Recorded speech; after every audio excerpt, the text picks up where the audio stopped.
विद्यार्थी मित्रांनो, या अगोदर आपण उपयोजित लेखनामध्ये पत्रलेखन हा भाग अभ्यासलेला आहे. यानंतर आपण पत्रलेखनालाच और म्हणून सारांश लेखन हा घटक अभ्यास करणार आहोत. तर सारांश लेखनामध्ये आपल्याला एकूण 6 गुण असतात. या 6 गुणासाठी आपल्याला सारांश लेखन तयार करायचं असते. तर सारांश लेखन करत असताना जर तुम्हाला पत्रलेखन सोप्या पद्धतीने जर लिहिता येत असेल तर पत्रलेखन हा भाग प्रथम सोडवायचा. जर पत्रलेखनापेक्षाही जास्त ओळखीचा जर पॅसेज याच्यामध्ये आला असेल परीक्षेमध्ये तर आपण मात्र निश्चितच सारांश लेखन केल्याने आपल्याला त्याच्यामध्ये जास्त गुण मिळू शकतात. तर आज आपण सारांश लेखन ह्या घटकाचा अभ्यास करणार आहोत. तर सारांश लेखनामध्ये आपल्याला काही गोष्टी महत्त्वाच्या असतात. याच्यामध्ये थोडक्यात सांगायचं झालं तर आपले म्हणणे थोडक्यात सांगा आजच्या धावपळीच्या युगातले हे परवलीचे वाक्य आहे. एखाद्या विस्तृत लेखनाला त्याचा संपूर्ण आशय लक्षात येईल अशा पद्धतीने संक्षिप्त रूप देणे हे महत्त्वाचे कौशल्य आहे. हे कौशल्य विकसित करण्याच्या उद्देशाने सारांश लेखन या घटकाचा अभ्यासक्रमात समावेश करण्यात आला आहे. विद्यार्थी मित्रांनो, सारांश लेखन कसं करायला पाहिजे, त्याच्या नेमक्या पद्धती कशा आहेत, कशा पद्धतीने ते करायला पाहिजे, तर त्यासाठी काही पायऱ्या दिलेल्या आहेत. तर कृपया ह्या पायऱ्या तुम्ही आपल्या वहीमध्ये नोंद करायच्या आहेत आणि त्याचा अभ्यास करायचा आहे. नंबर 1, दिलेल्या परिच्छेदाचे वाचन करणे. सारांश लेखनासाठी जो परिच्छेद आपल्याला दिलेला आहे तो प्रथम काळजीपूर्वक वाचणे. काळजीपूर्वक वाचल्याच्या नंतर नंबर 2, परिच्छेदातील आशयाचे आकलन होणे. म्हणजे जो परिच्छेद आपण वाचलेला आहे तो परिच्छेद आपल्याला समजला पाहिजे, त्याचं आकलन आपल्याला झालं पाहिजे. याच्यानंतर काय करायचं आहे, नंबर 3, मध्यवर्ती विचार जाणून घेणे. नेमका या परिच्छेदामध्ये कोणता विचार मांडलेला आहे हा विचार आपल्याला जाणून घ्यायचा आहे.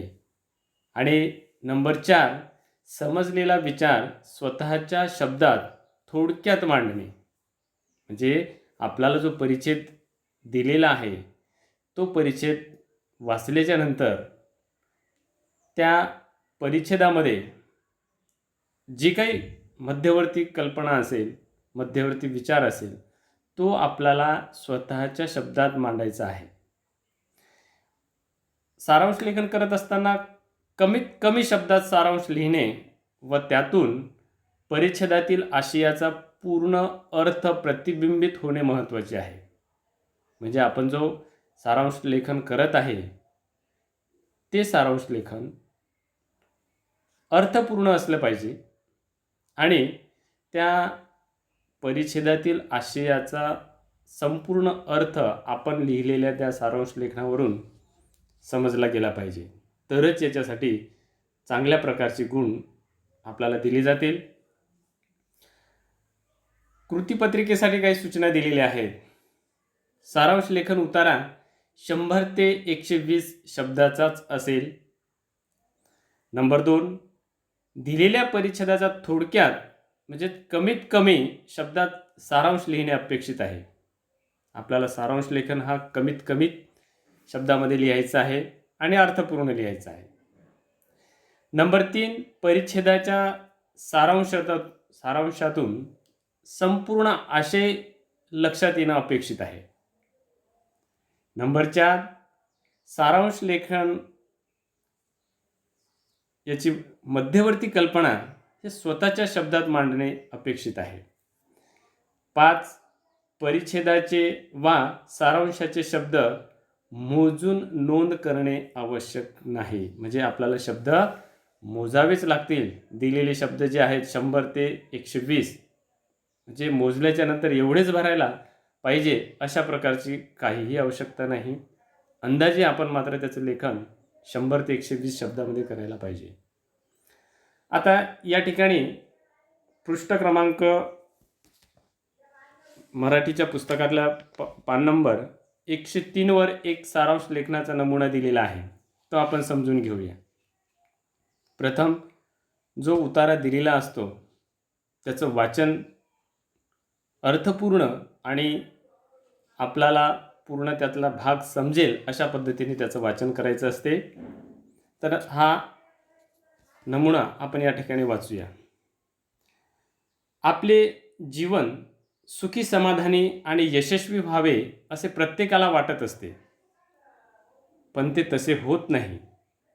उलट सर्वत्र पाहिले असता दुःख क्षणभर, सुख कणभर हाच अनुभव येतो. पण तसे का होते? मानवी जीवनात अहंकार हा राक्षसच सर्व समस्या निर्माण करतो, कारण तो सूक्ष्म रूपातही असतो आणि स्थूल रूपातही असतो. आणि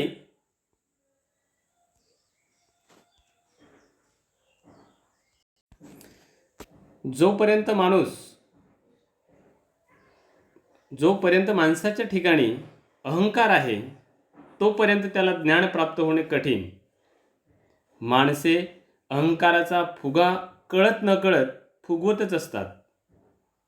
अज्ञानाला आलेला आकार म्हणजेच अहंकार. या अज्ञानाचा नाश झाल्याशिवाय माणसाला सत्याचा आणि सुखाचा साक्षात्कार होणे शक्य नाही. म्हणून माणसाला सुखी आणि समाधानी जीवन जगायचे असेल तर अहंकारावर लक्ष केंद्रित करून त्याला ताब्यात ठेवले पाहिजे.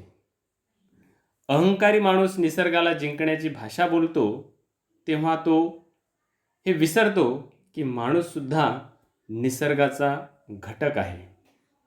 हा परिच्छेद आपल्याला वाचायचा आहे काळजीपूर्वक. वाचल्याच्या नंतर याचं सारांश लेखन नेमक्या शब्दात कसं करायला पाहिजे याचाही नमुना या ठिकाणी दिलेला आहे, तो बघा. प्रत्येक माणसाला दैनंदिन व्यवहारात सुख समाधानाऐवजी प्रचंड दुःखाचा अनुभव येतो. याचे कारण म्हणजे माणसामध्ये असलेला अहंकार रूपी राक्षस होय.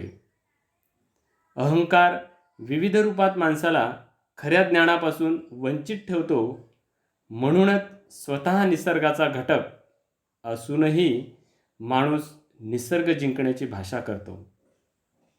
माणसाने अहंकाराला जिंकायला पाहिजे. विद्यार्थी मित्रांनो, वरील परिच्छेद जो आपण वाचलेला आहे त्याचा हा अतिशय थोडक्या शब्दात आणि अर्थपूर्ण सारांश लेखन आहे. तर परीक्षेमध्ये सुद्धा तुम्हाला अशाच प्रकारचा एक परिच्छेद दिला जाईल. तर तो परिच्छेद आपण काळजीपूर्वक वाचावा आणि नेमक्या शब्दामध्ये त्याचं सारांश लेखन करणं अपेक्षित आहे. असं जर आपण चांगल्या पद्धतीचं सारांश लेखन केलं तर निश्चितच 6 गुणांपैकी तुम्हाला जास्तीत जास्त गुण मिळतील.